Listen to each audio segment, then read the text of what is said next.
श्रीमती बादल जी। शुक्रिया सर। सबसे पहले तो मैं इस चीज का दुख प्रकट करना चाहती हूँ कि इस सेशन को चलाने के लिए एक नो कॉन्फिडेंस मोशन की आने की जरूरत हुई। पार्लियामेंट्री डेमोक्रेसी का ये हाल हो गया है कि इस सदन में कोई चर्चा ही नहीं होती। अब नो कॉन्फिडेंस जैसी मोशंस को लाके मणिपुर की चर्चा करके आज हाउस काम कर रहा है, और यही कारण है कि 16वीं लोकसभा के इस सरकार के पिछले 9 सालों में 16वीं लोकसभा में सबसे कम सिटिंग्स हुई थी, और ये वाली तो 1957 के बाद मुझे लगता है सबसे कम होगी। तो इसका बड़ी दुख की बात है sir. The agenda today I would say is not a question of votes, it is a question of confidence. ये सिर्फ एक सिंपल मैथमेटिक कैलकुलेशन की बात तो है ही नहीं, क्योंकि मैथमेटिक्स या न्यूमेरिकल कैलकुलेशन तो इनके पास है। So the motion will fall. I think the key word here is confidence. क्या इस देश में सबका साथ और सबका विश्वास इनके साथ है कि नहीं? किसके साथ है, इनके साथ कि इनके साथ? हकीकत यह है कि आज क्या इस देश के किसान, इस देश के गरीब, इस देश के मजदूर, इस देश के माइनॉरिटी हिंदू, सिख, मुसलमान, ईसाई, क्या इन सब का विश्वास इनके पास है कि नहीं? It is do they have the confidence in this government? Sir, क्या आज के नौजवान और आज के महिला का विश्वास है इस सरकार के ऊपर? और जब मणिपुर की बात करें तो इट इज एब्सोल्युटली क्लियर कि मणिपुर की औरतों पे इस डबल इंजन सरकार पे कोई विश्वास नहीं है। लेकिन इससे बड़ी दुख की बात यह है सर, मैं कोट करती हूँ सर, कैमरा छोड़िए, आप मेरी बात रिकॉर्ड कर दिए, बहुत बड़ी बात है। यह डेमोक्रेसी कहाँ रह गई? अब तो कैमरा भी ऊपर से चलता है।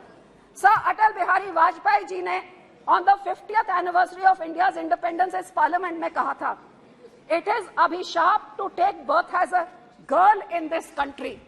सर, कितनी दुख की बात है कि आज अमृत काल चल रहा है, 75 साल हो गया, और आज भी हम वही अट्रॉसिटीज को डिस्कस कर रहे हैं जो उस टाइम डिस्कस कर रहे हैं। What happened in Manipur is totally shameful and it is एक ह्यूमैनिटी के ऊपर एक कलंक है, और उसकी जितनी सख्त निंदा करी जाए वही कम है। मैं पूछना चाहूंगी कि इस सरकार की माइनॉरिटी कमीशन क्या कर रही है? ये बोले नहीं, गए नहीं।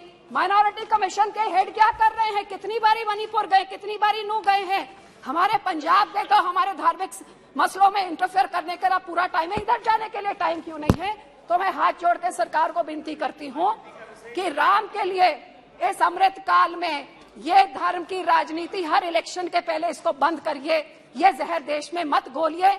आज हम यहाँ चर्चा बातें करें बेरोजगारी की, बातें करें गरीबी की, महंगाई की, इन चीजों से ध्यान भटकाने के लिए हम ये सब काम ना करें। मैंने दोनों पक्षों को सुना, आज मुझे इतनी हैरानी हो रही थी, काश बीच में आपने मुझे बोलने का समय दिया। यहाँ पे बोले राहुल जी, बहुत उनके दिल में दर्द था, यात्रा करी है उन्होंने यहाँ से वहां तक, भारत माता के कातिल इनको बताया, इनके देश के भारत माता के हथियार बताया, केरोसिन की बात करी। अरे भैया, सारा देश इन्होंने घूम लिया, काश यहाँ पे आप जाके विधवा कॉलोनी में घूम लेते, जहाँ 1984 में आपने सिखों के ऊपर केरोसिन से गले में टायर से साड़ के वो औरतों को विधवा किया, और हजारों लाखों औरतों को विधवा करने के बाद वो हथियार सज्जन कुमार के घर के पास आपने विधवा कॉलोनी बसाई। आपको मालूम है पूरी दुनिया में सिर्फ एक जगह में विधवा कॉलोनी है, विडो कॉलोनी सिर्फ दिल्ली में है। कौन रहती हैं? जिनके कातिल इनके पुरखों ने किया, इस पार्टी कांग्रेस पार्टी ने किया, और फिर उधर जाके उन औरतों को बसाया। क्या यात्रा वहां से गुजर के गई? आज केरोसिन की बात करते हैं। लेकिन दुख तो मुझे इस बात का है कि आज इनको 84 बड़ा याद आ रहा था। यहाँ के बोलने वाले भी जब इनको कटाक्ष करना होता है तभी 84 याद आता है। अरे भैया, 9 सालों में 84 को इंसाफ देने का क्यों नहीं अंदर ठोसा इनको? आज तक क्या 84? आप कितनी बारी विधवा कॉलोनी गए हैं? हकीकत ये है, दुख इस बात का है कि जब मणिपुर की बात होती है तो वो राजस्थान की बात करते हैं, वो राजस्थान की बात सुन के तो फिर दोनों रल मिल के 84 की बात करते हैं। ये बहुत हो चुका सर। अब दोनों जने ये सारा ड्रामा, ये सारा नाटक बंद करें। हमारे सिख कौम के साथ हम पूछना चाहते हैं, हम किस पे कॉन्फिडेंस करें? इन्होंने जो किया आपके सामने हमारे कत्लेआम करें, हमारे धार्मिक संस्था पे अकाल तख्त साहब, गोल्डन टेम्पल को राजधानी से बिल्कुल टेटेरी करके खत्म कर दिया। हमारे पंजाब के टुकड़े टुकड़े करके पंजाबी स्पीकिंग एरिया निकाल के दूसरी स्टेट बना दी। हमारी राजधानी हमसे खोली, हमारा पानी हमसे खो लिया। कौन सा अत्याचार इन्होंने नहीं किया है, लेकिन इन्होंने क्या किया है? ये कौन से कोई कम है? मैं यहाँ पे ये पूछना चाहती हूँ कि जो सिखों ने 1947 में देश का साथ दिया, देश की आजादी के लिए सबसे बड़ी कुर्बानियां हमने दी, हर एक अल्पसंख्यक ने दी, क्योंकि सब माइनॉरिटीज ने देश की आजादी में योगदान दिया। लेकिन मुझे मान है हमारे सिखों ने सबसे बड़ी, जो फांसी की आप लिस्ट में गिन लीजिए, काला पानी में देख लिए, सबसे ज्यादा हमारे पंजाब के जिन्होंने इस देश को आजाद किया। और आजादी के बाद ये देश 1966 में जब खाने को अन्न पूरा नहीं होता था, the country was looking at starvation, हमारे किसान है जो ग्रीन रेवोल्यूशन लाके उन्होंने इस देश का पेट भरने का काम किया। लेकिन सर, जब हमारे सिखों के कत्लेआम में उस टाइम तो कोई जुडिशरी नहीं बोली, कोई पार्टी नहीं बोली, कोई पेपर नहीं बोला। आप निकालिए नवंबर 84 के बाद जब बजट सेशन हुआ 85 का, तो उसमें एक भी मेंशन नहीं जो इस दिल्ली में हजारों सिख के कत्लेआम हुए, सब चुप्पीड़ा के बैठे हुए थे, मुंह पे टेप लगी हुई थी, किसी ने सिखों की बात तक नहीं करी। और यही कारण है कि आज तक सिखों को इंसाफ नहीं मिला। और कभी मणिपुर होता है, कभी नूह होता है, कभी राजस्थान होता है, जो उस टाइम एक्शन ले लिया होता, जम्मू कश्मीर गुजरात सब कुछ होता है। तो सर, जो सिखों के गुरु ने, 9वें गुरु ने, हमारे 9th गुरु ने अपनी कुर्बानी दी, कश्मीर के पंडितों की बात हुई। अफसोस कि उस टाइम की माइनॉरिटी, हिंदू माइनॉरिटी को बचाने के लिए, उस टाइम की मुस्लिम मेजॉरिटी से बचाने के लिए हमारे सिख गुरु ने अपनी कुर्बानी दी और हिंद की चादर का खिताब उनको मिला, लेकिन उसकी तो बात तक नहीं करी। जब उनके लोगों को मारा जा रहा था तब भी बात नहीं करी। तो सब मैं पूछना चाहती हूँ, उस टाइम हमारे लोग जो भावुक होके उन्होंने कुछ अपने हाथों में इसके खिलाफ आवाज उठाई, उनको जेलों में फेंक दिया। हमारे बंदी सिख 30-30 साल से जेल में सड़ रहे हैं। गुरु साहब के 550 साल गुरु नानक देव जी के, इन्होंने रिटर्न, इस सरकार ने कहा था कि उनको छोड़ा जाएगा, तो क्यों आज तक नहीं छोड़ा है? मैं इनसे जवाब मांगना चाहती हूँ। तो सिखों के खिलाफ हमेशा ये बेइंसाफी रही है सर। जिन्होंने अपने देश के लिए जान दी, उनके साथ ये होता है। सब पंजाब में इन्होंने जो किया बताया, ये क्या कर रहे हैं पिछले 3 सालों से, जब से अकाली दल से गठबंधन टूटा है। हमारी राजधानी, आप सोचिए, राजधानी हमारी पंजाब रीऑर्गेनाइजेशन एक्ट पास हुआ, उठा के आप विधानसभा उधर हरियाणा को बना के चंडीगढ़ एडमिनिस्ट्रेशन ने जमीन दे दी।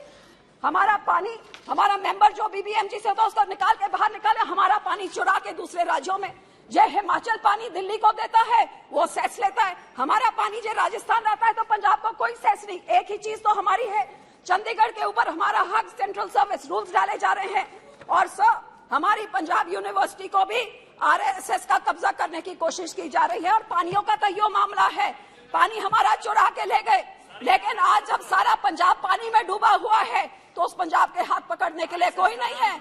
आपको हैरानी होगी सर कि जब हिंदुस्तान में कोई आपदा होती है, जब कोविड हुआ तो यहाँ लंगर सिखों ने लगाया, जब यहाँ पे लॉकडाउन हुआ लंगर सिखों ने लगाया, जब कोविड हुआ आप दोनों से किसी से ऑक्सीजन पूरा नहीं होता, लंगर हमने लगाए।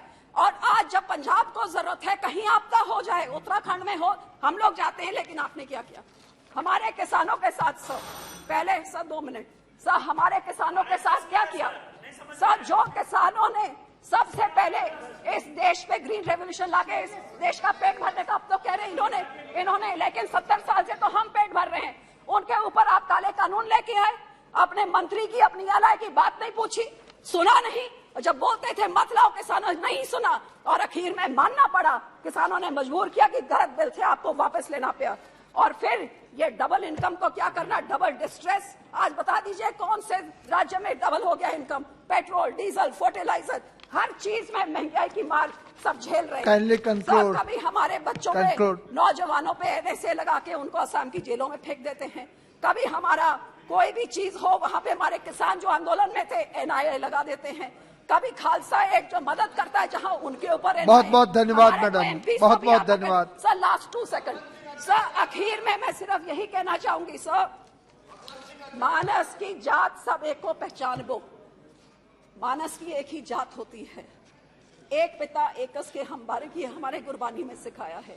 ये सरदार प्रकाश सिंह बादल 5 बारी मुख्यमंत्री रहे, एक दिन फिरकू हिंसा नहीं हुई। चाहे पंजाब का हिंदू, मुसलमान, सिख, ईसाई सब उनको अपना समझता था, क्योंकि मुख्यमंत्री होके वो हर एक का स्पेशल दिन खुद बनाते थे।